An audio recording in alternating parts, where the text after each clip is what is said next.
Dagdag saan na ba ang mga tao sa NAIA ngayon at ilan pa nating mga paliparan, pati sa mga port natin. Alamin natin mula sa ating Deputy Spokesperson ng Bureau of Immigration, si Sir Melvin Mabulak, joining us on the line. Sir Melvin, magandang umaga po. Robert Atrica sa programang Balita Patan. Good morning po.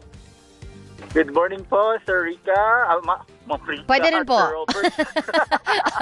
Pwede po, Sir Rica, Ma'am Robert. Pinagpalit.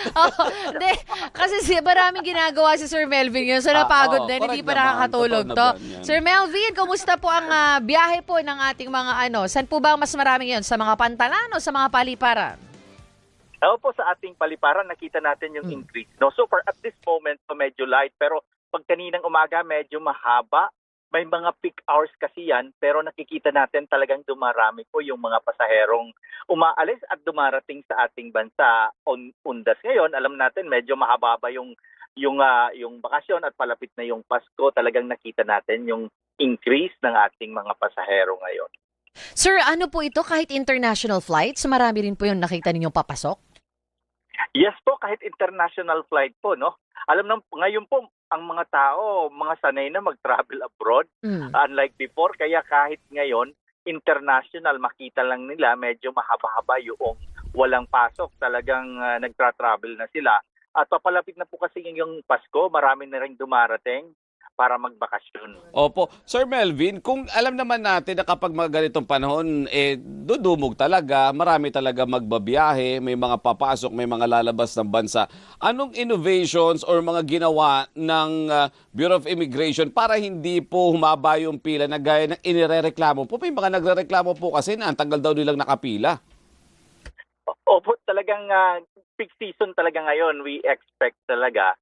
Then what we did, ang ating commissioner nagpalabas ng direktiba. May mga tauhan tayo from the main office or other offices na usually yung trabaho nila para sa sa mga opisina, hindi sa mismong mga immigration counters. Sila ay temporarily magiging full reserve sila to ensure na lahat ng ating counters are fully manned. Dapat malaman din natin ng ating kababayan na ongoing din po yung pag-aayos ng NAIA kasi may panahon yung ibang counter medyo inaayos. Kaya medyo na kumonte, but we expected an ongoing coordination natin with NIC dahil nag-ano tayo ng mga mobile na counter na pwede nga nating mailagay at we also issued na bawal muna mag-leave yung ating mga tauhan. Okay. Para po sa ating nagtra-travel, ating sa traffic ng mga pasahero doon sa ating paliparan nationwide to, makikita po natin doon sa ating official Facebook ng Bureau of Immigration. At least may idea kayo na pagpupunta kayo, ito yung traffic na pwedeng makita nyo sa ating mga queuing area ng immigration. But expect po sa ating mga magtra-travel, talaga pong dumarami, magkakaroon ng pila. But rest assured, may mga tao po tayong magproproseso sa kanila. Opo. Sir, may reklamo po dito sa aming mission control na ang haba daw po ng pila sa immigration, may digital process na dinadaanan where you scan your passport. Pero after daw po nitong digital, kinukuha pa rin daw po ng mga tao ninyo sa immigration. Ano daw po ang sense ng digital? I don't know kung natin ang digital, mayroon kasi tayong primary inspection, no? Pero mayroon tayong tinatawag na spotter redundancy check kasi pagtugon din ito sa implementing rules and regulation ng ating anti-trafficking. Ibig sabihin po, even after ng immigration, may dumadaan, nagkakaroon ng spotter, chine-check lang to ensure na na-implement natin yung strict departure policy. We have to understand ang strict departure policy ay mandato na nakasaad doon sa provision ng implementing rules and regulation. Kaya nga po ang immigration, though nagkaroon tayo ng checking na sa primary, possibly ma-check doon sa din. Pero na lang yon, random na lang. Oo, random.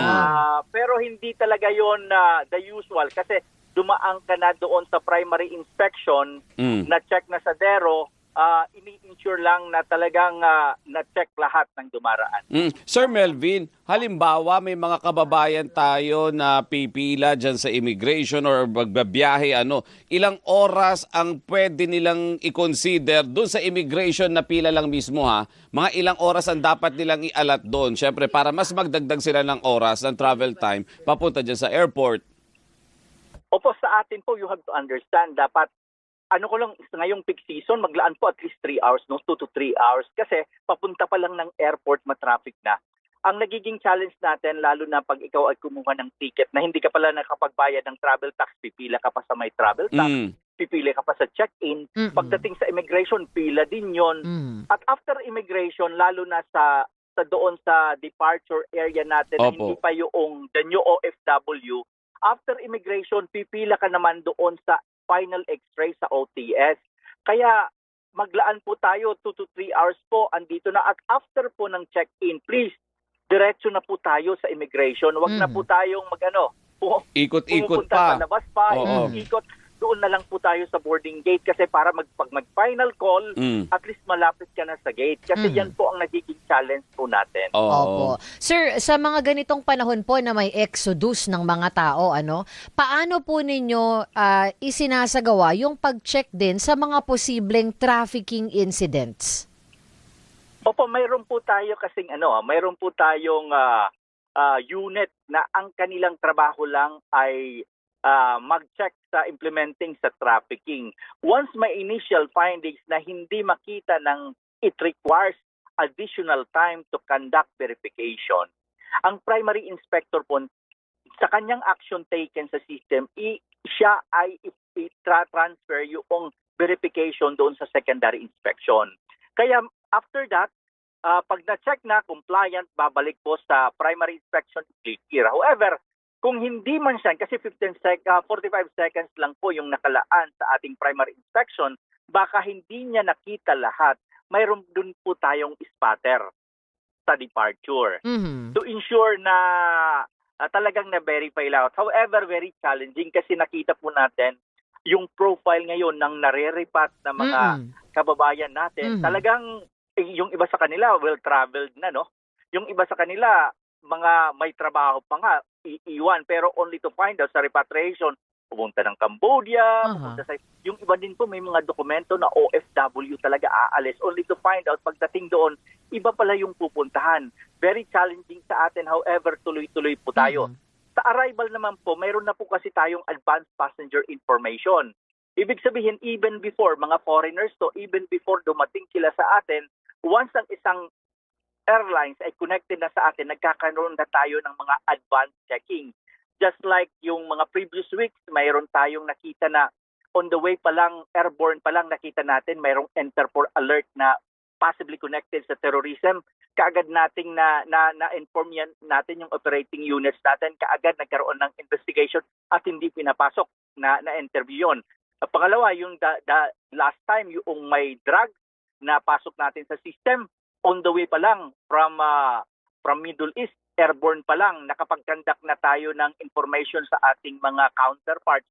Kaya nahulihan na mayroon siyang dalang liquid cocaine. Ibig sabihin, yung mga ginagawa po natin, talagang on alert ang ating mga tauhan sa Bureau of Immigration. We are using system at the same time po, even sa ating mga units na mayroon silang concern sa trafficking, sa anti-terrorism, andun din po 24/7. Ayan. Sir Melvin, isa pa, dahil nakita natin yung dami ng mga pasahero, hindi ba tayo magdadagdag ng mga counter para mas maraming makater? Tapos doon sa mga bakante, baka pwedeng malagyan din natin ng mga tao.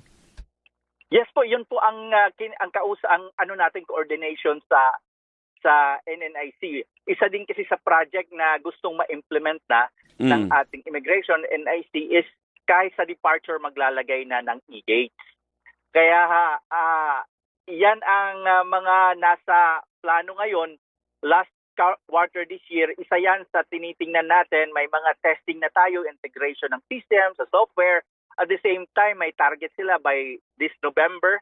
Initially, makapaglatag na ng mga e-gates. However, testing period ito. At the same time, kung mayroon e-gates, yung mga tao natin na hindi na sa man counter, pwede tayong mag-add. Yan po ang kausap natin ngayon ng NIC because they are the one na nagmamanage ng Manila Airport. Even sa mga provincial airports, yan din ang nasa plano.